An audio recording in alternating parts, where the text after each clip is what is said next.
Maestros, ¿qué estudiante resultó ser un psicópata? Mi mamá fue maestra de preescolar y yo solía ayudarla como asistente en su salón. Allí tuvo un alumno de 4 años con el que lidiaba constantemente porque parecía disfrutar hacer daño a otros. Todos en el aula le tenían miedo, siempre con la sensación de que en cualquier momento podía descontrolarse. Mi mamá intentaba conseguirle ayuda, pero la familia se negaba, insistiendo en que no había nada malo con su precioso angelito. Un día mi mamá recibió una llamada de la abuela del niño. La mujer estaba destrozada, llorando, porque él había hecho algo espantoso. Había metido al perrito poodle de la abuela en el microondas y lo encendió hasta que el animal murió. El niño dijo que lo había hecho porque quería calentar su almuerzo. La abuela había salido un momento a recoger el correo y, al volver, escuchó ruidos horribles. Corrió hacia la cocina y encontró al niño parado frente al microondas, riéndose mientras el perro agonizaba en silencio. La abuela llamó a servicios de protección infantil y él quedó bajo custodia, por lo que nunca regresó a la escuela. Años después, vi su nombre en el periódico relacionado con un caso de intento de homicidio. Había recibido una larga condena en prisión. Es impactante recordar cómo desde tan pequeño ya mostraba señales tan graves y lo difícil que fue que su familia aceptara que necesitaba ayuda. He visto a estudiantes mostrar todo tipo de comportamientos extremos en los últimos 20 años enseñando a adolescentes en escuelas difíciles. El único chico del que estaba convencido de que era un psicópata simplemente se negaba en silencio a hacer cualquier cosa que no quisiera hacer. Nunca lo vi enojado, y sin embargo sí lo vi golpear a personas y decirles cosas horribles. Siempre estaba inquietantemente calmado. Era pequeño y muy tierno, pero solía manipular a la gente y observar cómo el caos se desataba con esos enormes ojos de cachorro que no parpadeaban. Era como si estuviera llevando a cabo un experimento. En fin, eso fue cuando tenía unos 14 años. Ahora tiene 19 y cumple cadena perpetua por un asesinato brutal relacionado con una pandilla. Tuve un alumno que estaba inquietantemente obsesionado con mi embarazo durante los primeros 7 meses. Quería ponerle nombre al bebé, le hablaba a mi vientre, etc. Luego, un día, de repente entendió que yo me iría, se me acercó mucho y me susurró, cuando salgas, te voy a matar con un martillo. Te odio. Me quedé en shock, así que lo llevé conmigo a la oficina. El especialista en servicios de apoyo escolar, LSSP, por sus siglas en inglés, le preguntó por qué había dicho eso. Él respondió, porque me la va a quitar. Quiero que muera para que ella se quede aquí. Estaba bajo muchos medicamentos por sus tendencias increíblemente violentas. Ya había intentado matar a su hermana antes empujándola frente a un autobús. Su madre lo mantenía encerrado en su habitación por las noches porque lo había encontrado de pie junto a su cama sosteniendo un cuchillo. Edición, el niño era varón, de 10 años. Su madre aceptó internarlo después de que intentara matar a un perro de apoyo policial con unas tijeras. Los servicios de salud mental, MHMR, por sus siglas en inglés, y protección infantil, CPS, por sus siglas en inglés, estuvieron involucrados. No he vuelto a ver ni a saber nada de la familia desde que dejé ese distrito. Trabajé con un estudiante que encajaba perfectamente en esta descripción. Las historias sobre las cosas que hacía son extensas. Un ejemplo es que se levantó de su asiento para tirar algo a la basura. De regreso, pasó detrás de un estudiante que estaba distraído trabajando en su tarea. De la nada, empujó la cabeza de ese estudiante hacia adelante contra el escritorio. Le provocó una nariz sangrante. No había habido ninguna pelea previa ni fricción entre ellos. Sus padres estaban divorciados y su madre tenía tanto miedo de él que no se atrevía a tenerlo durante los días en que le tocaba la custodia. Su padre lo cambiaba constantemente de escuela cada vez que su comportamiento empeoraba tanto que la institución empezaba el proceso para ingresarlo en atención psiquiátrica. Una niña de kinder tenía un par de tijeras. Me giré justo a tiempo para verla estirarse e intentar cortarle la coleta a otra niña. No pasó a mayores, porque no alcanzó a cortarla, pero cuando le pregunté por qué iba a hacer eso, ya que normalmente se llevaban muy bien, ella respondió, con un tono simple y muy directo, porque su cabello es lo que más ama. Me recorrió un escalofrío por la espalda. Tuve un estudiante mientras hacía mis prácticas docentes, 8º grado. Siempre estaba metido en problemas, pero en los momentos en que sí estaba en clase, se quedaba mirando al vacío con una expresión completamente ausente en los ojos, lo cual me asustaba de verdad. Era francamente inquietante. Un día estaba en el pizarrón escribiendo algunas cosas, creo que era corrigiendo oraciones, junto con otros chicos que hacían lo mismo. Yo no estaba mirando directamente a los que estaban en el pizarrón y, de repente, escuché un grito desgarrador y miré. Él había llevado una aguja hipodérmica y se la clavó en la pierna a la niña que tenía al lado. La había tenido en la mano todo el tiempo, esperando la oportunidad de clavársela a alguien. Fue, por supuesto, terrible, aunque la niña resultó estar bien. Lo peor, además de eso, fue cómo se reía cuando vino seguridad a llevárselo. Me estremezco ahora mismo solo de recordarlo. Tuve un alumno de primer año de secundaria que era muy bullicioso y bastante inmaduro para su edad. Un día estaba siendo disruptivo y causando problemas, así que le pedí que saliera conmigo del aula mientras mi codocente continuaba la lección. Le expliqué con calma por qué lo había sacado, por qué su comportamiento era una interrupción y le pedí que fuera más consciente en el futuro. Parecía estar atento y comprender lo que le decía. Pero justo cuando íbamos a entrar de nuevo, me dice: «Está bien, voy a empezar a llorar para que todos piensen que me gritaste». En ese momento frené en seco. Le pregunté por qué quería hacer eso, por qué pensaba que estaba bien mentir de esa manera y por qué quería hacerme quedar como una mala persona cuando yo había sido muy educado y creí que habíamos tenido una buena interacción. No me dio ninguna respuesta convincente, pero ya habíamos pasado suficiente tiempo fuera de clase. Logré que aceptara entrar en silencio y seguimos con la lección. Ni que decir tiene que eso fue una señal de lo que vendría después. Resultó ser un pequeño monstruo social, chismoso y traicionero. Los estudiantes más maduros aprendieron a mantener su distancia de él, mientras que él cultivaba amistades con otros que disfrutaban de sus escándalos y lo imitaban. Terminamos el año en términos razonables, pero a medida que pasó a otros maestros con estilos de clase diferentes, su comportamiento empeoró y arruinó muchas clases. Enseñé a un chico de 15 años que era realmente inquietante. Entregó una historia de escritura creativa que resultó perturbadora. Describía de manera gráfica cómo una mujer rubia y de piel clara era agredida con la intención de corromper la pureza que fingía. Fue bastante aterrador leerlo, sobre todo siendo yo una mujer con esas mismas características físicas. Cuando el subdirector lo enfrentó, él empezó a despotricar diciendo que odiaba a todas las chicas de la clase porque todas eran unas idiotas, a pesar de que ninguna de las mencionadas había tenido interacción alguna con él, ni positiva ni negativa.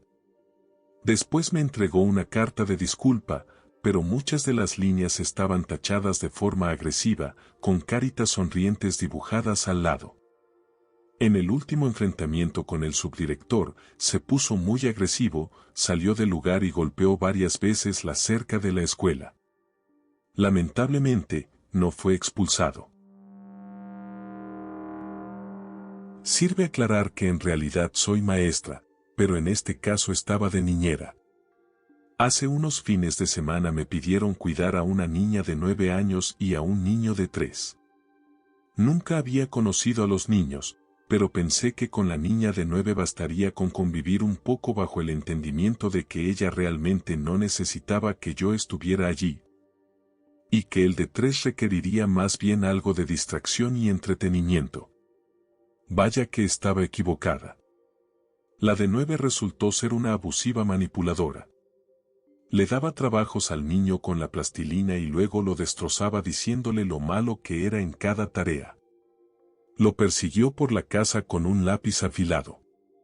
Jugó bruscamente con él hasta que se lastimó y corrió llorando escaleras arriba, y ella lo siguió riéndose y diciendo: «Oh, lo siento mucho». Me arrebató el control remoto de la televisión de la mano y lo escondió cuando intenté poner una película. Me quiso convencer de que la hora de dormir que me habían dicho los padres no era la real, y lo levantó para jugar con carritos. Y cuando por fin lo estaba logrando dormir con un cuento, ella entró a la habitación diciendo que ya era demasiado tarde y que no podía tener más libros. Nunca había visto a una niña tan desesperada por tener control, y realmente me pregunto de dónde venía eso porque, 1, yo no le estaba imponiendo nada, si hubiera sido por tratarla como una niña lo habría entendido. Pero no fue así. Y 2, era evidente que sus padres no eran particularmente estrictos con ella en su vida diaria. De todos modos, mi primera señal debió ser cuando los padres me ofrecieron pagarme más por hora de lo que yo pedí. Incluso con la posibilidad de ganar $100 en una sola noche, no pienso volver. Una niña de primer grado, llamémosla Madison, nombre inventado, empujó a una amiga de un banco alto en el salón de arte porque la otra niña no quiso compartir su crayón, es decir, entregárselo de inmediato aunque lo estaba usando. La amiga no se lastimó de gravedad, pero dijo que ya no quería sentarse con Madison, así que le respondí que estaba bien y la cambié de lugar. Madison rompió en llanto y me dijo que yo tenía que obligar a la otra niña a sentarse con ella, que no era justo que le dijera a la otra niña que no tenía que compartir. Que no era justo que le dijera que no tenía que ser su amiga si Madison la lastimaba o la hacía sentir mal, y que tampoco era justo que la otra niña se hubiera caído del banco solo para hacer quedar mal a Madison. Con Madison ya no puedo más. Para ella literalmente nada es su culpa. Si roba algo, dice que fue culpa del otro estudiante por habérselo dado y luego mentir al respecto. He visto a niños incluso dudar de sí mismos sobre si le entregaron o no sus cosas, a pesar de que yo misma vi a Madison robarlas. Esta niña tiene 6 años y ya domina el arte de manipular y hacer gaslighting como si fuera una ciencia. El año pasado tuve un alumno, llamémoslo James.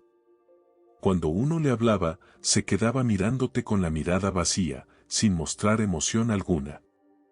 Para dar contexto, estoy en una zona rural de Australia y enseño japonés. Estábamos estudiando los pasatiempos.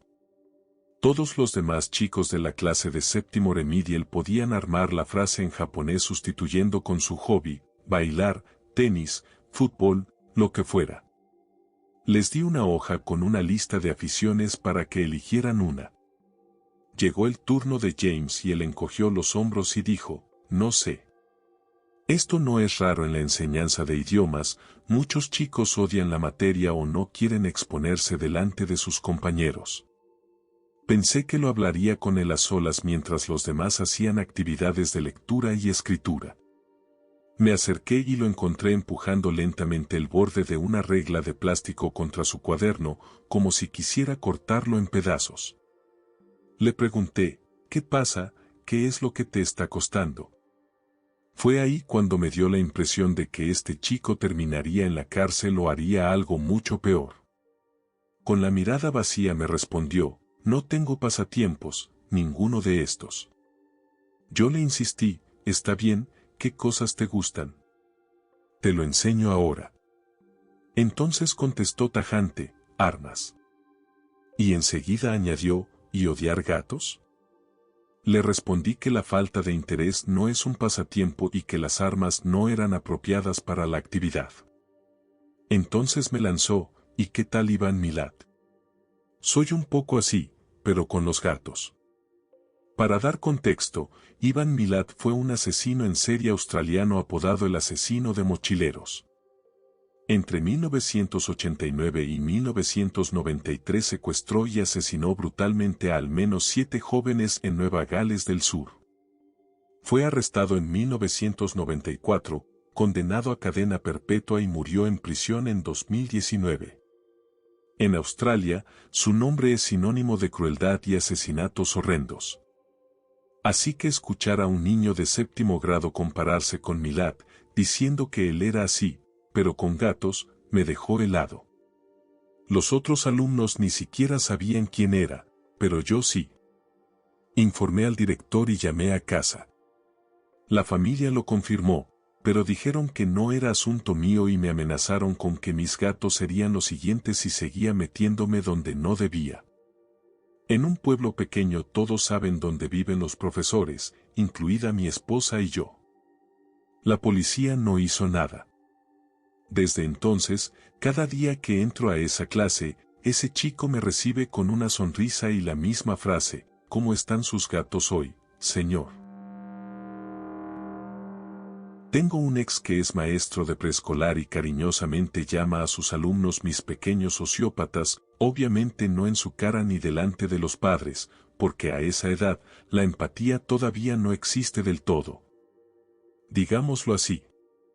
Nunca lo había pensado, pero él me explicó que cosas como pegar está mal porque lastima a la gente, y hacer daño a otros no es algo bueno, son cosas que los niños deben aprender. Aclaro para que se entienda, aunque los niños tienen un rango enorme de emociones que a veces olvidamos porque no pueden expresarlas con palabras como lo haría un adulto. Las conductas que demuestran cuidado hacia los demás son en sí mismas una habilidad que debe enseñarse, practicarse y reforzarse. Y es mucho más difícil lograr que lo entiendan cuando ya pasan de los 4 o 5 años, según él, a los 3 es cuando realmente empiezan a captar la idea. Aunque muchos padres aún tratan a los niños de 3 como si fueran bebés. Mi madre fue maestra durante varias décadas y también tuvo alumnos realmente difíciles. Había un chico unos años menor que yo al que ella dio clases, y aunque nunca dijo nada malo explícito porque era hijo de una de sus amigas y vivía en el vecindario, ese niño parecía sacado de una película de terror. Era adoptado y una de las primeras cosas que hizo al llegar a su nuevo hogar fue encerrar al perro de la familia en el refrigerador. Una vez se coló hasta la casa de mis padres en plena noche, vivimos en medio de la nada, lo cual ya es aterrador de por sí, e intentó entrar por la fuerza. Mis padres solían dejar las puertas sin llave, y yo tenía la costumbre de cerrarlas después de que ellos se iban a dormir. Cuando no logró entrar, cortó el cableado eléctrico de las luces exteriores para dejar todo completamente a oscuras, luego rajó las llantas de mi auto e intentó romper las ventanas. Solía golpear a otros niños, sobre todo a los más pequeños, cada vez que le daban ganas. Ese tipo tiene como 30 años ahora y sigue siendo un desastre total. Todavía vive con su madre y ya le han hecho swatting a su casa al menos 5 veces porque él, a propósito, se mete en comunidades online donde eso pasa y provoca a la gente. Luego se escapa y deja que su madre afronte las consecuencias. Yo espero poder adoptar algún día y, a veces, tengo pesadillas con este chico, porque hasta donde sé, sus padres de verdad hicieron todo lo posible por ayudarlo, pero nunca funcionó. Tuve un alumno que era básicamente como un pequeño Charles Manson, quien fue un criminal, líder de culto y músico estadounidense que dirigió la familia Manson. Ya había mostrado conductas agresivas antes, apuñalar a niños de kinder con tijeras, golpear, morder y arañar. En primer grado comenzaron nuevas conductas. Convencía a otros niños de comer crayones o los manipulaba para que fueran a decir cosas hirientes a otros. Ese mismo año empezó a mostrarse más controlador con las niñas. Las invitaba a jugar y, si no hacían lo que él quería, lograba que el grupo entero la rechazara. El resultado era que las niñas buscaban su atención. Cuando ellas se daban cuenta de que no valía la pena y lo dejaban de lado, él volvía a ponerse agresivo. Este año, segundo grado, ha empezado a buscar niños con mentalidad parecida para formar una especie de pandilla de abusadores. Por supuesto, el personal hace todo lo posible por frenar esas conductas, pero los padres son muy litigiosos. Varios psicólogos escolares y trabajadores sociales recomendaron terapia individual y apoyo social adicional, pero los padres insistieron en que no era necesario. Dijeron que estábamos mintiendo sobre su comportamiento y pidieron que un especialista propio de servicios sociales viniera a observar. Obviamente, el alumno se portó de maravilla durante esas observaciones. No es tonto en absoluto, entendía perfectamente lo que ocurría. Luego, los padres usaron esos resultados para bloquearnos otros 6 meses. Yo no creo que exista un niño imposible de ayudar. Pero si hay niños que realmente no pueden ser atendidos de manera adecuada en una escuela pública.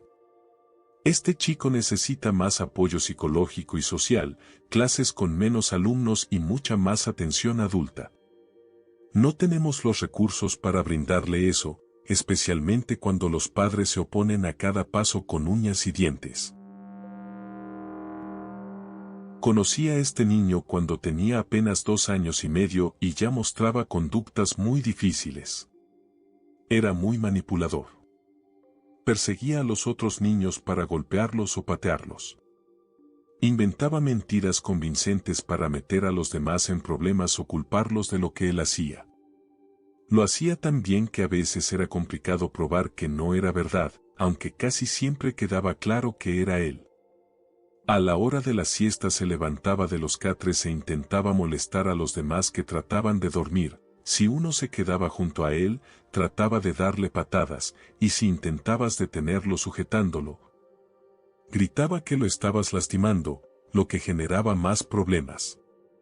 A los 3 años continuaba con lo mismo, pero empezó a añadir amenazas inquietantes.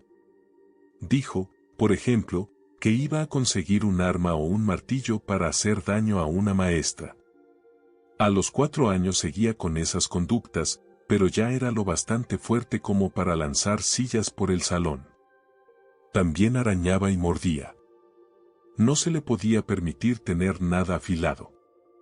Era necesario vigilarlo constantemente, aunque había casi 20 niños más y solo 2 maestras. Lo desconcertante era que entre esos episodios podía mostrarse cariñoso y dulce. Como maestra, una siempre quiere lo mejor para los niños y cree que quizá ese sea el momento en que el alumno finalmente confíe. Todas caímos en esa esperanza al menos una vez, pero luego se repetía el mismo patrón, lo usaba para manipular y, cuando se le marcaba un límite, se victimizaba o explotaba. A los 5 años aún no estaba entrenado para ir al baño, algo que su abuela pedía que no se forzara. Un día llegó con puntos de sutura en la cara porque, según ella, el perro de la familia lo había mordido. En la clase teníamos que dejar materiales de arte siempre disponibles, incluidas tijeras, y había que vigilarlo de cerca porque trataba de usarlas contra otros niños. También comenzó a tener conductas extrañas relacionadas con lo sexual, lo cual preocupaba mucho, pero cada vez que se intentaba hablar del tema, la abuela reaccionaba a la defensiva. Se llamó varias veces a los servicios de protección infantil, pero nunca vimos un seguimiento real. Yo ya no quería trabajar en su salón porque terminaba con moretones o rasguños, y la instrucción que recibíamos era únicamente redireccionar su conducta, lo que a menudo significaba darle premios y reforzar lo negativo. Finalmente, cuando él tenía 5 años y medio, una nueva directora reconoció que era un peligro para los demás y sugirió que recibiera ayuda externa. La abuela decidió retirarlo de inmediato, culpando a la escuela de rechazarlo. De verdad espero que ese niño haya recibido la ayuda que necesitaba. Desde muy pequeño mostraba conductas preocupantes que se fueron agravando con el tiempo. Ojalá lo hayan sacado del entorno en el que estaba y haya podido recibir el apoyo adecuado. Enseñé a un niño de 4 años que, sinceramente, me asustaba porque temo por lo que pueda ser de su futuro. Puedo imaginarlo terminando por hacer cosas muy graves a otras personas. Intentaba besar y abrazar a las niñas y, cuando ellas no querían, las sujetaba con fuerza para hacerlo de todos modos, incluso si protestaban en voz alta. Yo le expliqué que en la escuela no está permitido besarse y que si alguien no quiere un abrazo, no tiene por qué aceptarlo. También le dije que hay personas a las que no les gusta abrazar. Él respondía, pues yo quiero que lo haga, así que lo hará. Simplemente no podía comprender los límites de ningún tipo. Ese es solo un ejemplo pequeño de las cosas que hacía. Lo referí porque sospecho que podría tener autismo y actualmente está en proceso de evaluación y a la espera de un diagnóstico, pero me preocupa que haya algo más en su comportamiento. También observaba a otros niños para imitar cómo debería actuar. Por ejemplo, si un niño estaba triste y otro lo consolaba, él copiaba esa conducta pero de manera completamente exagerada, usándola como excusa para tocar a los demás, principalmente a las niñas. Nunca mostraba ninguna emoción que no fuera enojo o celos. Tenía una mirada muy inquietante en los ojos y jamás había conocido a otro niño parecido. Tuve esta anécdota atrapada dentro de mí durante mucho tiempo. Han pasado 5 años, pero lo recuerdo como si hubiese ocurrido hace apenas unas semanas. Esta es la historia de Damián. Primero quiero aclarar que no se debería culpar completamente a este niño por todo lo que voy a contar. Después de un poco de contexto, se entenderá mejor. Damián era extrovertido, sacaba muy buenas notas y en clase se comportaba de manera impecable. Tenía un carisma impresionante, de esos niños que parecen incapaces de hacerle daño a nadie. Pero, poco a poco, empecé a ver señales distintas gracias a las confidencias de su hermana menor, Chloe, que también estaba en mi clase. Ella tenía 7 años, solo un año menos que él, y era un ángel de niña, tímida, dulce, con una ternura que te derretía. Chloe solía acercarse a mí en los recreos, sobre todo cuando su mejor amiga faltaba. Me pedía consejos simples de niña pequeña, qué vestido ponerle a su muñeca, qué color usar en un dibujo, qué regalarle a una amiga. Yo le respondía con cariño y ella, poco a poco, me fue tomando confianza, hasta abrirse más de lo que esperaba. Un día lluvioso, mientras hablábamos, me confesó que en su casa había muchas peleas. Me dijo que lo que más la asustaba no era lo que pasaba con ella, sino lo que ocurría con su hermano. Siempre culpan a Damián de todo, me dijo, lo encierran con ellos y escucho cómo llora y grita. Después añadió algo más inquietante, a veces aparecen animales muertos en el patio, y piensan que fue él, pero yo sé que no, porque conmigo es bueno. Me estremecí. Dudaba entre si la niña tenía demasiada imaginación o si realmente estaba revelando algo grave. No sabía qué hacer, así que decidí escucharla con cautela y observar. Con el tiempo, vi cosas que confirmaban mis sospechas. En sus cuadernos, Damián hacía dibujos inquietantes de personas decapitadas. A veces tenía arranques de ira breves cuando jugaba, que luego disimulaba. Una vez lo vi recogiendo una paloma muerta y manipulándola con una fascinación que me heló la sangre. Finalmente decidí contarle todo a una colega de confianza, Sam. Acordamos hablar con la directora, pero antes yo quería estar completamente seguro. Así que un día, con una excusa, le pedí a Chloe que me mostrara los brazos. Al principio no vi nada, pero cuando bajaba las mangas noté un corte fresco en la parte trasera del antebrazo. Era evidente que alguien se lo había hecho. Ella huyó sin dar explicaciones. Cuando intenté detener a Damián para preguntarle, me miró con una expresión de desprecio que no olvidaré jamás. Era una mirada de odio puro en un niño de 8 años. Enseguida corrió tras su hermana.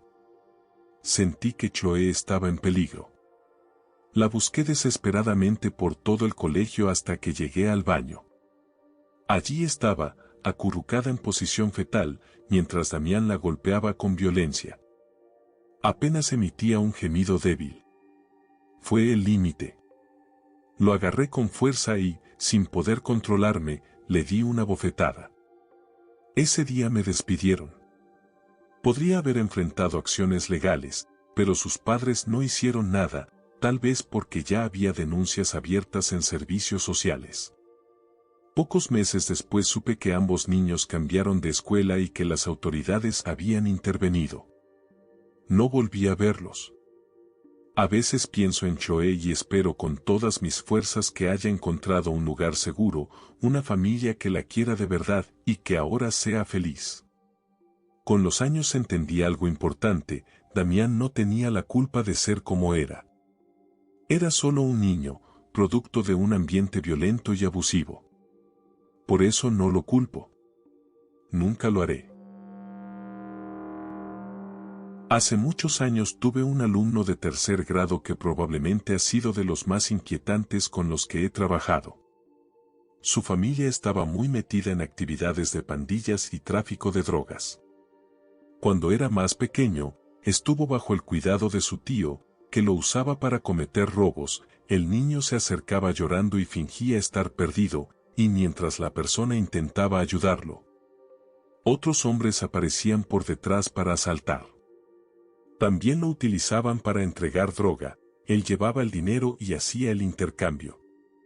Cuando llegó a mi clase, estaba de nuevo bajo el cuidado de su madre, que también estaba siendo investigada por la policía por venta de drogas. Académicamente tenía un nivel equivalente al de kinder y era analfabeto porque su conducta era demasiado disruptiva. Rompía salones enteros, atacaba a compañeros y personal. Nuestra escuela tenía 2 pisos y pasillos exteriores. Una vez se subió al barandal del segundo piso y amenazó con lanzarse. Después de 45 minutos de negociación y una llamada a crisis móvil, lograron que bajara. Pero lo más alarmante era lo que decía sobre el bebé que su madre esperaba. Hablaba todos los días de que quería prenderle fuego o ahogarlo en la bañera. Si lo dejabas a solas, llegaba a golpearse a sí mismo y gritaba acusando a maestros de pegarle, sin darse cuenta de que había cámaras en los pasillos. En una ocasión, un estudiante que recién regresaba tras una cirugía de corazón abierto fue agredido por él, le dio un puñetazo directo en el pecho, a plena conciencia de lo vulnerable que estaba. Con todo esto finalmente hubo suficientes incidentes para moverlo a un aula especial de conducta. El psicólogo escolar estaba haciendo sus evaluaciones. Yo esperaba afuera porque el niño tenía historial de violencia contra el personal. Cuando la psicóloga salió, estaba visiblemente alterada y dijo que debía llamar a su supervisora. Le pregunté por qué, y me respondió que el niño no tenía brújula moral y era incapaz de ver más allá de sus propios deseos. También mencionó un dibujo que había hecho, un rostro lleno de lágrimas. Ella le preguntó si era un autorretrato llorando, y él respondió: no son lágrimas. Es el número de personas que voy a matar. Cuando crezca, voy a ser un asesino. He tenido muchos alumnos con RAD, trastorno de apego reactivo, y otros diagnósticos que los mantienen en un modo de pura supervivencia, donde mienten, roban y manipulan para conseguir lo que quieren. Pero hubo un estudiante que iba mucho más allá. Cambiaré el nombre y lo llamaré Joseph. Entró a la secundaria después de haber sido expulsado en primaria por traer un arma. No era un arma de fuego, pero sí algo considerado peligroso. Como las expulsiones no son permanentes, sino generalmente por un año, terminó regresando al sistema. En casa también se volvía violento físicamente con sus padres cuando intentaban ponerle límites. Joseph solía decir comentarios racistas y misóginos con el único fin de lograr 2 cosas: a, que lo enviaran a casa, y b, impactar y molestar a los demás. Estaba convencido de que debía recibir una recompensa por realizar hasta las tareas más básicas. Aún con incentivos, ni siquiera cumplía con lo mínimo para ganarse algo. Mentir era tan natural para él como respirar. Actualmente va camino a otra expulsión, pero el proceso disciplinario es largo y requiere varios pasos. Lo que lo hace aún más preocupante es cómo maneja sus conductas. En clase no es disruptivo. Se guarda todo el caos para los pasillos y el autobús escolar, donde es menos probable que lo atrapen. Dentro del aula, se muestra tranquilo, educado y hasta servicial. Siempre sabe qué decir: ay, lo siento, estaba pensando qué escribir, pero es mentira. No trabaja, y mientras tanto, suelta comentarios hirientes en voz baja a los demás. Con los adultos se muestra agradable y hasta encantador, pero lo que revela fuera del aula es otra cosa. Por eso temo por cualquiera que termine en una relación con él en el futuro. Sabe manipular, aparentar y esconder su verdadero comportamiento, y eso es lo que más inquieta. Trabajé durante 8 años en el departamento de niños excepcionales. En ese tiempo fui el único hombre en el área, y había alumnos que requerían supervisión constante. Uno de ellos, al que llamaré John, fue un caso muy especial. En ese momento estaba en 5º grado. Vivía con sus padres, su padre trabajaba desde casa como mecánico. Parecían personas normales, pero no tenían herramientas para manejar la conducta de John. Tenía una conciencia sexual extraña y adelantada para su edad, lo cual siempre es una señal de que ha estado expuesto a situaciones muy inadecuadas. John no funcionaba bien en clase, así que mi tarea era sentarme con él y lograr que hiciera lo mejor posible. Con el tiempo desarrollamos cierta cercanía, pues le gustaba tener un adulto cerca. Pero estaba muy atrasado académicamente porque faltaba mucho, a veces sus padres no lo enviaban y otras lo suspendían. Lograr que prestara atención era un desafío. Yo lo acompañaba en sus tareas y le propuse un sistema. Cada vez que lograba portarse bien y completar sus trabajos, tenía 10 minutos extra afuera, lo que le encantaba. Esa era la única recompensa no relacionada con comida que funcionaba. Cuando estaba contento, podía trabajar bastante bien. Pero si lo presionaban con demasiadas páginas de práctica, se frustraba. Yo mismo pensaba que quizás sería mejor dejarlo dibujar en esos momentos, con tal de mantener la calma. Un viernes por la tarde, mientras trabajaba con un grupo pequeño, John se levantó a sacar punta a su lápiz. Volvió, escribió algo, y de repente agarró de los cabellos a la niña a su lado y levantó el lápiz como si fuera un cuchillo, apuntando directo a su ojo. Alcancé a sujetarle la mano y hacer que soltara el lápiz. Con la técnica de contención que nos enseñaban logré inmovilizarlo en el suelo. Mientras tanto, los demás alumnos se alejaron aterrados. Uno incluso tomó el lápiz y lo rompió contra la pared. Esa imagen se me quedó grabada.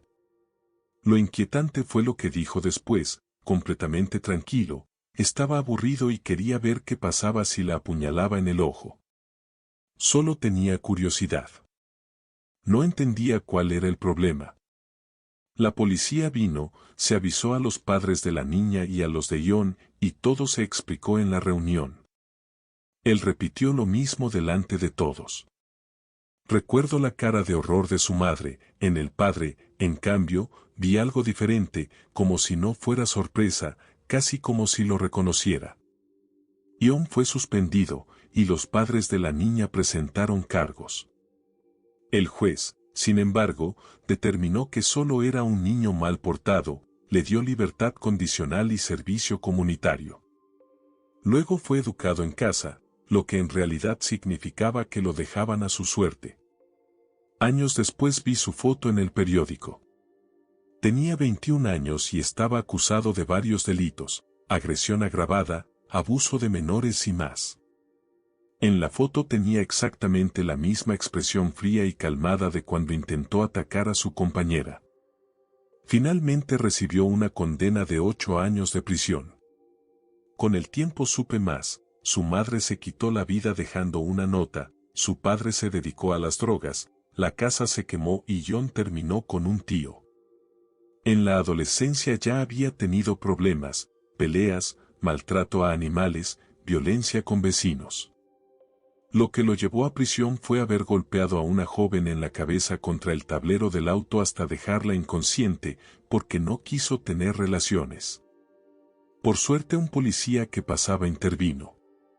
Hoy ya no soy maestro, pero sigo visitando escuelas por mi trabajo. En mi carrera fui atacado varias veces y tuve que detener incontables actos de violencia. La mayoría de estos niños provenían de hogares muy disfuncionales que generaban estrés tóxico. Es duro admitirlo, pero sucede. Durante años sufrí estrés postraumático por estas experiencias. Admiro a los docentes que resisten y siguen ahí haciendo la diferencia, y entiendo a los que, como yo, tuvieron que dejarlo porque no podían más. Tengo a este alumno que se mudó de otro país hace 2 años y me tocó en mi clase este año. Me habían advertido que era un chico difícil. Aún así, conectamos bastante bien, es complicado y ruidoso, pero manejable. De repente quiso hablar conmigo a solas y en cuanto nos quedamos solos empezó a llorar. Me contó su historia de vida, que había sido descuidado por su padrastro, que lo trataba mal, que los servicios sociales ya habían intervenido y por eso se habían mudado, etc. Me pidió que no hiciera nada porque temía que la situación empeorara. Aún así, me puse en contacto con el equipo psicológico y con mi jefe para hablar sobre cómo proceder. Decidimos primero conversar con los padres para conocer mejor la situación, así que los invité a una reunión y, para mi sorpresa, fue todo lo contrario de lo que esperaba. La madre estaba al borde del agotamiento y el padrastro terminó llorando, diciendo que el hijo era tiránico y que les hacía la vida imposible. No me esperaba eso para nada. No soy maestra, pero mi hermana y yo fuimos al mismo colegio con un chico bastante extraño. Él era 3 años menor que mi hermana y 3 mayor que yo, así que cuando ella estaba en último año, él recién comenzaba, y cuando él estaba en último, yo recién entraba. Siempre todos lo consideraban raro. Era callado, pero tenía la costumbre de susurrar cosas. A mi hermana le decía comentarios incómodos sobre su cuerpo o sus amigas, aunque ella lo ignoraba. Yo no supe de eso hasta que me pasó algo parecido. Algo que recuerdo mucho es que siempre usaba la misma ropa, una sudadera celeste, pantalones cargo color caqui y zapatos negros. Nunca se lo vio con otra cosa. No sé cómo sería su vida en casa, pero no parecía la mejor. Cuando empecé la secundaria coincidimos en el autobús. Yo me sentaba justo detrás de él y me miraba por la rendija entre el asiento y la ventana, susurrándome cosas inapropiadas. Hubo momentos en que intentaba tocarme, hasta que un día insistió demasiado. Yo le dije que no y que me dejara tranquila. Esa misma mañana, al bajar del bus, le conté todo a la conductora. Ella lo reportó y lo expulsaron del transporte a partir del día siguiente. Pero esa tarde, de camino a casa, al pasar junto a mí me dijo cosas hirientes, me escupió e insultó. Lo denuncié de inmediato y mi madre tuvo que ir a recogerme. Lo suspendieron una semana, aunque nunca me llamaron a hablar sobre lo ocurrido, lo cual me pareció extraño. En la sala de estudio lo cambiaron de grupo, y aunque a veces lo veía en los pasillos, casi no coincidíamos. Terminó graduándose y dejé de saber de él por un tiempo. Años después, ya en la universidad, supe que había estado acosando a otra chica de nuestro pueblo durante años. Incluso se mudó a la misma ciudad donde ella estudiaba. Ella presentó órdenes de alejamiento, pero él las incumplía y parecía no importarle. Yo tenía miedo de que supiera que yo también vivía allí, pero por suerte nunca pasó nada. Con el tiempo, un amigo mío que ahora es consejero en mi antiguo colegio me contó que revisando archivos de alumnos con antecedentes, encontró que este chico estaba entre ellos. Había dicho a un profesor que lo avisaría si alguna vez planeaba hacer algo grave en la escuela, y además habían hallado una lista con nombres de estudiantes y maestros a quienes quería hacer daño. Lo más impactante fue enterarme de que yo también estaba en esa lista. Me cuesta aceptar que nunca me lo dijeron en su momento y que lo dejaron permanecer en la escuela en vez de tomar medidas más drásticas. Nunca entendí por qué. Yo estaba dando apoyo en el aula a un estudiante de 6 años con un comportamiento muy preocupante. Vamos a llamarla Jamie. Tuve la suerte de que Jamie parecía tenerme aprecio. Aún así, eso no impedía que me pateara, arañara o mordiera cada vez que intentaba detenerla. Su maestra y yo trabajábamos juntos recolectando datos para la especialista de la escuela, pero había algo que no lográbamos entender, que detonaba sus conductas negativas. Cuando quería, podía ser una niña muy dulce. Yo sabía que podía obtener buenas calificaciones si se enfocaba y trabajaba en sus tareas. Pero, de manera completamente impredecible, durante el día estallaba en una especie de arrebato, lanzaba objetos, volteaba mesas, atacaba a sus compañeros, gritaba y maldecía. Una vez incluso salió corriendo del salón, atravesó una puerta lateral de la escuela y se dirigió hacia la calle principal. Podía estar jugando en el recreo con sus amigos y, una hora después, tenía que separarla de esos mismos niños porque los golpeaba y daba patadas.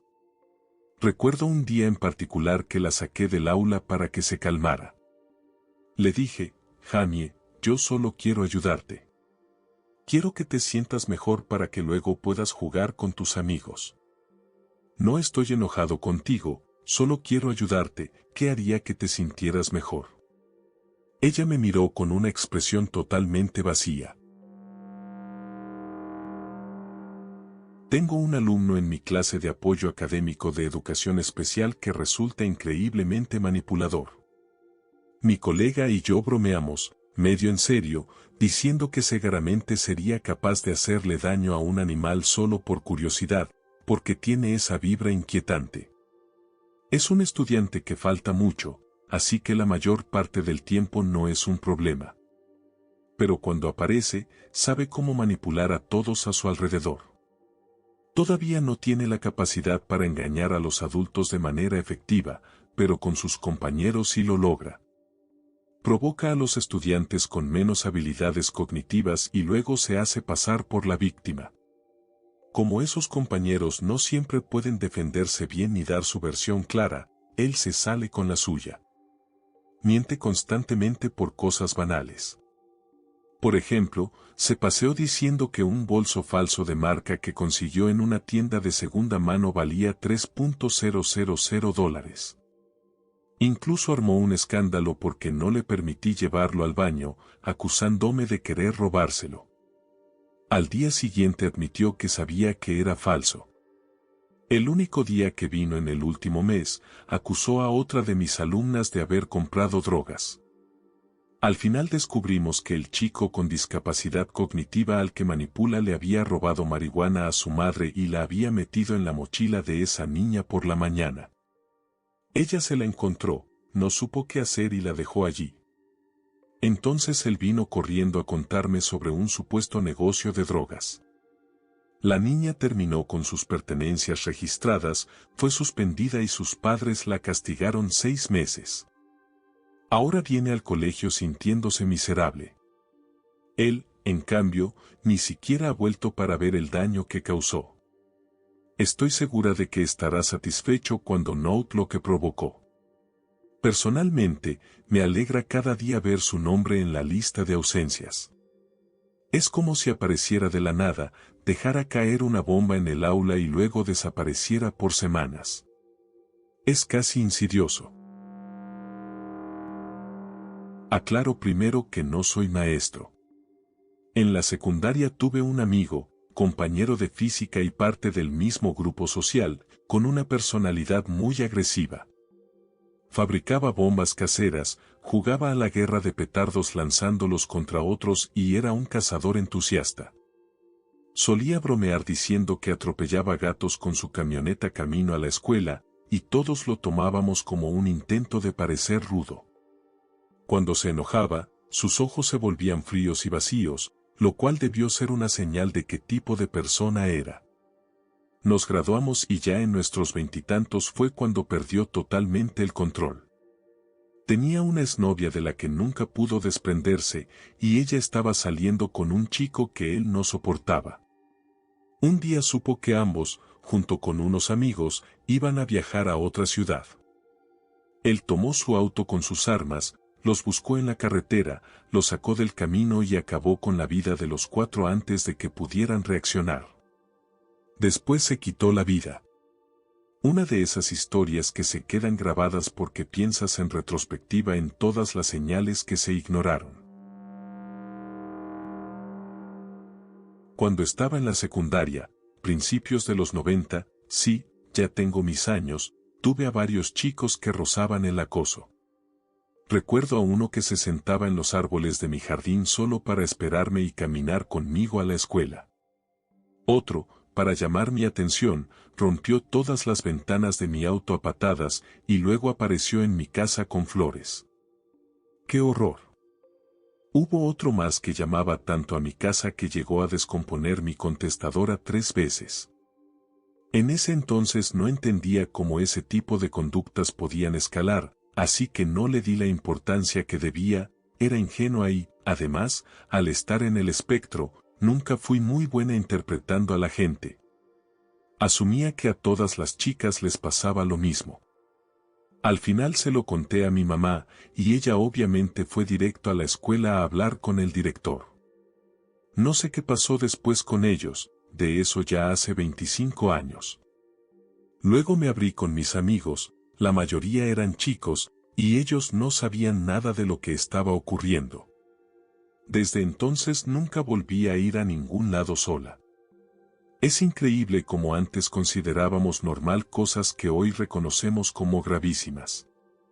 Era otra época, antes de internet y redes sociales, y estábamos realmente a oscuras sobre cómo manejar esas situaciones. Un niño se rompió la mano golpeando una pared en su casa. Al día siguiente llegó a la escuela con un yeso y pasó casi todo el tiempo intentando quitárselo. Finalmente, en la cafetería, se dedicó a golpear con tanta fuerza y tantas veces la puerta del refrigerador que el yeso terminó rompiéndose en pedazos. Ese niño tenía apenas 11 años. Aún no entiendo cómo pudo soportar tanto dolor. En la secundaria teníamos una actividad donde debíamos ser compañeros de un niño de la primaria. Nuestra escuela era grande y abarcaba desde preescolar hasta el último grado. A mí me tocó un niño de 3er grado. Desde el principio noté que era el típico problemático. Con el tiempo me di cuenta de que tenía una obsesión anormal con la violencia, y varias veces tuve que intervenir para evitar que lastimara a algún compañero, e incluso una vez a un chico de mi propio grado. Ya de por sí me parecía un comportamiento muy extraño y preocupante para alguien de su edad, también sentía pena por él, porque intuía que sus padres tenían mucho que ver con esto. Pero hubo un momento que me dejó realmente helado. En una actividad, los alumnos de mi grado que tenían más de un compañero de primaria debían dibujar a los niños, mientras ellos nos dibujaban a nosotros. Yo sabía que este niño tenía un talento artístico sorprendente, pero no sabía que solía practicar fuera de clase. Ese día lo descubrí. Mi compañero y yo hicimos nuestros dibujos de él y, al mostrárselos, él los rompió sin más y los tiró. Me dio un poco de pena, aunque tampoco me gustaba mucho mi trabajo, así que no le di demasiada importancia. Después llegó el turno de que él mostrara los suyos. Nos quedamos helados, había dibujado nuestros cuerpos muertos, llenos de heridas y con sangre chorreando. Estaban tan bien hechos que resultaban aterradores. El niño se rió, nos dio los dibujos y me señaló a mí, diciéndome que era feo y que me veía exactamente como en su boceto. El resto del año fue incómodo cada vez que tenía que verlo. Todavía me da escalofríos recordarlo. Y, sinceramente, me aterra pensar cómo habrá terminado ese chico con el paso de los años. Un nuevo estudiante llegó a la escuela y asistía todos los días. Era amable y educado conmigo, y parecía bastante inteligente en comparación con otros alumnos. Nuestra institución era un centro de tratamiento diurno, con muchos chicos que tenían problemas serios. A simple vista parecía un caso de mal ubicado, alguien que en poco tiempo volvería sin problemas a la escuela pública. Con el tiempo salió a la luz que estaba quedándose en casa de un amigo. Resulta que la madre de ese amigo había sido asesinada, desmembrada y metida en el maletero de un coche que estaba estacionado en la entrada de la casa por la propia hija y el novio de esta. Ellos seguían allí, pasando el rato, haciendo fiestas como si nada, mientras el cuerpo permanecía en el auto en descomposición. Habían intentado varias veces deshacerse de él, pero por alguna razón no podían. Y este alumno, después de todo eso, venía cada mañana a la escuela actuando como si todo fuera normal, sin mostrar ninguna señal de lo que estaba presenciando en su vida diaria. Hasta donde sé, eso fue hace unos 15 años y creo que todos ya están fuera de prisión. Tuve un estudiante en secundaria que llegó a mi clase como parte de un programa de reintegración para alumnos con conductas externalizadas. Desde el inicio, una asistente me advirtió que no lo abrazara ni dejara que él me abrazara, porque nunca se sabía cómo podría manipular esa situación más adelante. Yo no soy de abrazar, así que no fue problema, pero esa advertencia me dejó claro que había que tener mucho cuidado. Al principio no parecía conflictivo, se mostraba atento, participaba y parecía con ganas de aprender. Una semana después de entrar, empezó a salir con una compañera de la clase. Fue ahí donde aparecieron las primeras señales de alarma. Ella tenía un historial de problemas en sus relaciones y él comenzó a explotarlo. Decidía con quién podía hablar, dónde se podía sentar, con quién debía trabajar, siempre con él, claro. Se colocaba físicamente entre ella y otros alumnos y hasta presumía de que la única razón por la que ella asistía a clases era porque él se lo pedía. Unas 6 semanas después, vi a la chica salir de otro salón llorando y abrazándose a sí misma, rumbo al baño de mujeres. Él la seguía de cerca diciéndole que tenía que hablar con él. Cuando intenté acercarme para ayudarla, se puso delante de mí, apoyó la mano en la pared bloqueando el paso y me dijo que me fuera a la mierda. Lo ignoré y le pedí a la chica que siguiera al baño. En su frustración se movió y ella pudo escapar. En ese momento él estaba rojo, temblando, y me repitió los insultos antes de entrar al baño y golpear la puerta exigiendo que ella saliera. Una asistente del programa intervino y me dijo que yo volviera a mi clase. Más tarde, para mi sorpresa, regresó a mi salón. Entró sonriendo, se disculpó y me dijo que no sabía por qué había actuado así, que no volvería a perder el control. Su discurso sonaba ensayado, pero aún así le dije que hablaríamos después de clase y lo dejé quedarse. 10 minutos después comenzó a mostrar signos de agitación. Se levantó, empujando a otros alumnos, y se lanzó sobre una niña que apenas hablaba en clase y con la que, hasta donde yo sabía, nunca había tenido interacción. La golpeó en la cara hasta que los separé a la fuerza. Corrió al pasillo y la niña, en shock, lo siguió. Lo alcanzó en un atrio, donde él le lanzó una silla, la derribó y comenzó a patearla en el estómago y en la cabeza. Para entonces, otros 2 maestros y yo corrimos hacia ellos gritando para que se detuviera. Logré interponerme y lo llevaron a la oficina. Ya no asiste a nuestra escuela. Su novia sigue viéndolo y apenas ahora empieza a reincorporarse poco a poco. La otra niña, la que atacó, cambió de escuela por el trauma y, tristemente, intentó quitarse la vida 2 veces después de lo ocurrido. Una situación que me dejó claro lo devastadoras que pueden ser estas dinámicas en un entorno escolar. Tenía un estudiante que no estaba en ninguna de mis clases, pero solía aparecer al final del día para quedarse un rato en mi salón. Yo permitía que los alumnos se reunieran allí después de clases para jugar cartas, videojuegos o simplemente pasar el tiempo, porque muchos no tenían a dónde ir. El grupo era muy variado, desde chicos nerds hasta los más problemáticos. Este alumno en particular empezó a contarme historias rarísimas, claramente inventadas, sobre cómo la CIA lo estaba reclutando. Decía, por ejemplo, que lo habían llevado a un búnker y lo habían obligado a torturar a alguien e incluso a comer carne humana. Lo inquietante no era solo lo que contaba, sino lo emocionado que parecía estar al relatarlo y lo convencido que se mostraba de que todo era real. Los demás estudiantes comenzaron a incomodarse con su presencia y me pidieron que hiciera algo. Al principio hablé con un compañero suyo que lo conocía, y me dijo que era un fanfarrón y que trataría de hablar con él. Pero nada cambió, así que informé a la subdirectora encargada de su grado y recomendé que un consejero interviniera. No sé qué hizo el consejero, si es que hizo algo, pero el estudiante pareció enterarse de que yo lo había reportado. Un día entró en medio de mi clase, se quedó de pie sin decir nada, solo mirándome.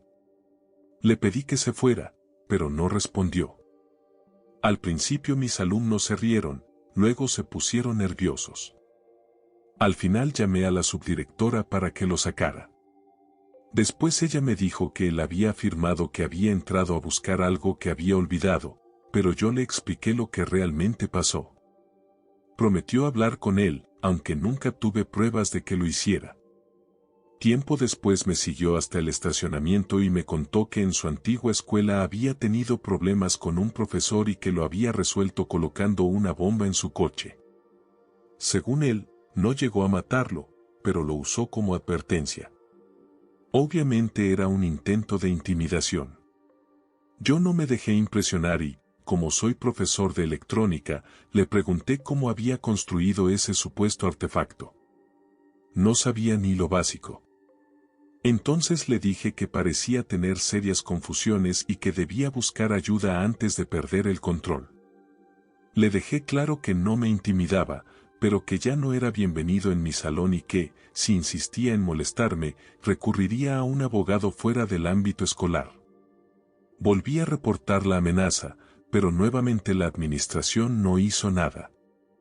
Ante esa pasividad, informé a todos mis alumnos de lo ocurrido y les pedí que estuvieran atentos y fueran cuidadosos cerca de él.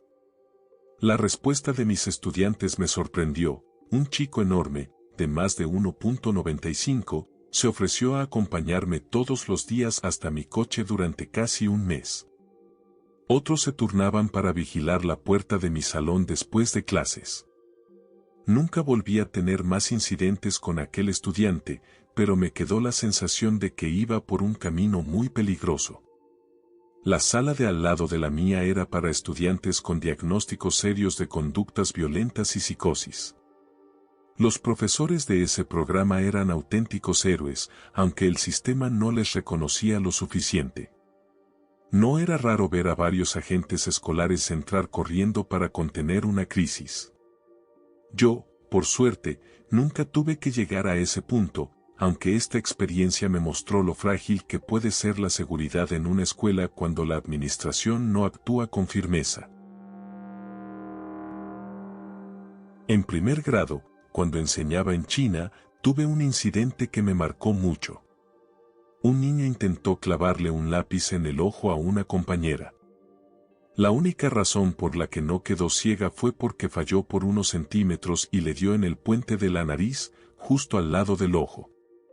No es que la niña lo hubiera golpeado ni nada parecido. Solo estaban discutiendo, y él de repente intentó apuñalarla con el lápiz. Ella ni siquiera lloró, parecía más sorprendida que otra cosa. Cuando me acerqué corriendo, me señaló la nariz, donde claramente se veía la marca del lápiz. Por suerte, era un lápiz sin punta. De inmediato dejé a 2 de los niños más responsables a cargo de la clase y lo llevé directo con el director. Le expliqué lo que había ocurrido y él se lo tomó con mucha seriedad. Llamó a los padres del niño, aunque no sé qué se habló porque yo tuve que volver a clase. Al final del mes, el niño ya no estaba en la escuela. Sus padres dijeron que se lo llevaban a estudiar a Australia.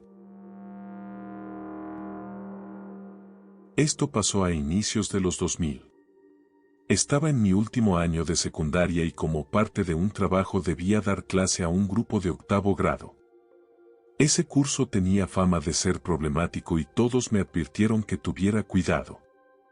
De todas formas, el profesor titular estaba presente, así que pensé que no pasaría nada.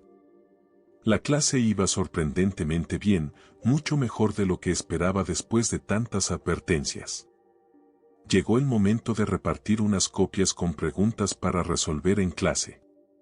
Cuando me acerqué a uno de los chicos, un niño de unos 13 años, bajo, flaco y de apariencia frágil, sacó algo de debajo del pupitre. Mientras yo extendía la mano para darle la hoja, él intentó cortarme con un cúter que acababa de agarrar. En ese entonces estaban permitidos en la escuela para sacar punta a los lápices. Luego se prohibieron por razones obvias. Alcancé a apartar la mano y solo me llevé un rasguño. De inmediato se levantó y me puso el cúter en el cuello, diciéndome con calma, lárgate a la mierda. Mido 1.98, así que de verdad era la mitad de mi tamaño. Además, siempre me han dicho que tengo cara seria e intimidante, y cuando me enojo parezco aún más duro. En ese momento lo miré con la expresión más fría y amenazante que pude y le respondí, hazlo, a ver qué te pasa después. Nos quedamos congelados unos segundos, que parecieron eternos. Luego él apartó el cúter, se rió y dijo, ¿me caes bien?, y volvió a sentarse. Por dentro estaba temblando, pero logré mantenerme sereno hasta que terminó la clase. Salí solo con un corte en la mano y otro leve en el cuello. Cuando sonó la campana, le conté todo al profesor, que no había visto ni oído nada, y fuimos directo al despacho del director. Le conté lo ocurrido esperando que hiciera algo, pero no. El director nos dijo que ya conocían la conducta de ese chico, pero que la policía no se iba a involucrar y que, en nuestro país, no podían expulsarlo de la escuela. Lo máximo era notificar a la madre. Además, resultaba ser hijo no reconocido de un abogado muy influyente, lo que le daba prácticamente inmunidad. Años después supe más de él, peleas constantes, robos, venta de drogas. Una vez lo vi en persona, cuando lo echaron de una fiesta y 5 tipos lo golpearon casi hasta matarlo, mientras él se reía y gritaba que los mataría a todos. Una década después de aquel incidente en la escuela, terminó perdiendo una mano al intentar lanzar un explosivo casero contra un árbitro en un evento deportivo porque su equipo iba perdiendo. Tras salir del hospital, intentó demandar al equipo, a la policía y a los paramédicos con el argumento de que no debieron permitirle entrar con explosivos, y por eso perdió la mano. Obviamente perdió la demanda. Tuve un estudiante que siempre transmitía una vibra inquietante. Prácticamente nunca hablaba, solo decía 1 o 2 palabras de vez en cuando, y tenía varias conductas bastante preocupantes. Lo más llamativo era la relación con su madre. Ella era una persona maravillosa, muy atenta y siempre dispuesta a apoyarlo en todo lo que podía con la escuela. Sin embargo, él la odiaba abiertamente. Hacía comentarios sobre lastimarla y, en una ocasión, dijo, aplaude si quieres matar a tu mamá, y luego empezó a aplaudir con entusiasmo. Cuando yo intentaba ayudarlo con sus tareas, me miraba fijamente con una expresión vacía, sacaba una hoja y empezaba a garabatear con furia sin dejar de mirarme. En clase era común que apuñalara con lápices a otros niños, a los objetos o incluso a sí mismo. Era algo constante. Recuerdo una vez en la que abrí la puerta trasera del aula y comenzaron a entrar cucarachas, algo bastante normal en nuestra escuela por ser de bajos recursos. La mayoría de los niños salió corriendo, pero él se lanzó directamente sobre ellas y empezó a aplastarlas sin parar. Después se sentó y siguió presionándolas incluso cuando ya estaban muertas. Tenía también un hermano menor, y cada vez que la madre se distraía un instante, lo pellizcaba hasta hacerlo sangrar. Luego, con toda calma, decía que no tenía idea de lo que había pasado. En general, era un alumno que generaba mucha preocupación, callado, con estallidos inquietantes y un rechazo profundo hacia su propia familia. Tengo un estudiante que, probablemente, padece síndrome alcohólico fetal, es muy común en la comunidad donde vivo. Él no siente empatía. En absoluto. Sabe que no debería reírse cuando alguien se lastima, pero para él es lo más gracioso del mundo. Cada vez que un compañero se golpea o se hace daño, él se ríe. Una vez, un alumno se resbaló en el hielo en el patio y quedó inconsciente. Mientras todos corrían a ayudar, él estaba sentado en el suelo muerto de risa. Tampoco tiene sentido de responsabilidad por lo que hace. Muchas veces hiere a otros sin intención, yo mismo lo he observado, y suelen ser accidentes, pero nunca muestra remordimiento. En una clase de educación física le dio en el dedo a una compañera con una raqueta, 0 disculpas. El caso más fuerte fue cuando abrió una puerta justo sobre el pie de otro alumno y le arrancó por completo la uña del dedo gordo.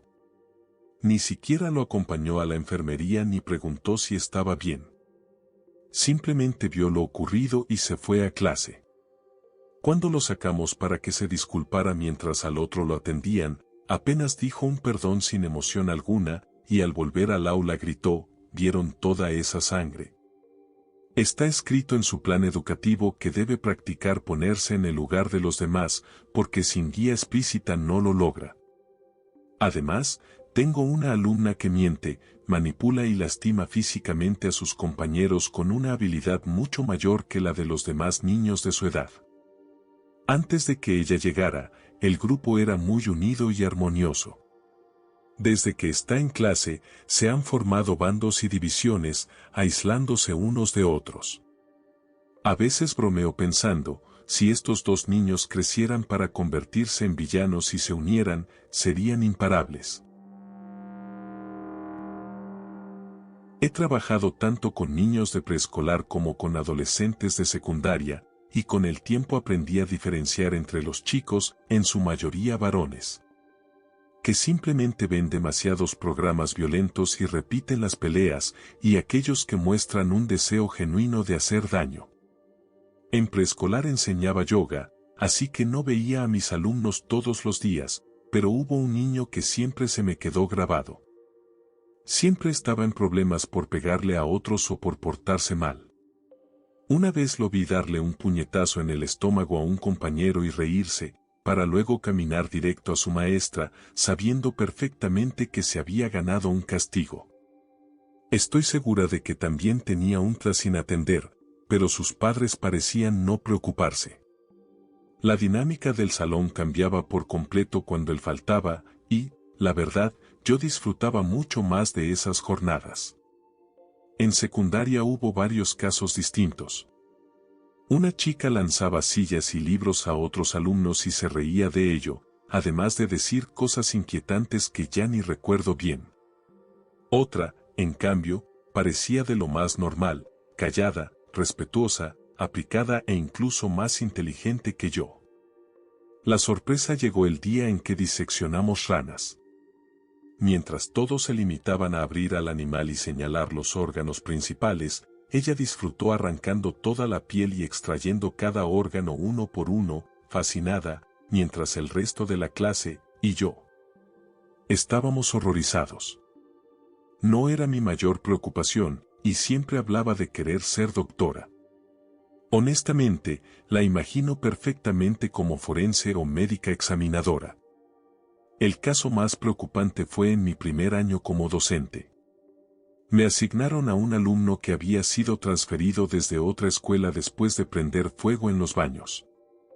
Todavía no entiendo por qué lo pusieron en mi clase, siendo yo nueva, en vez de mandarlo con los 2 profesores veteranos de ciencias.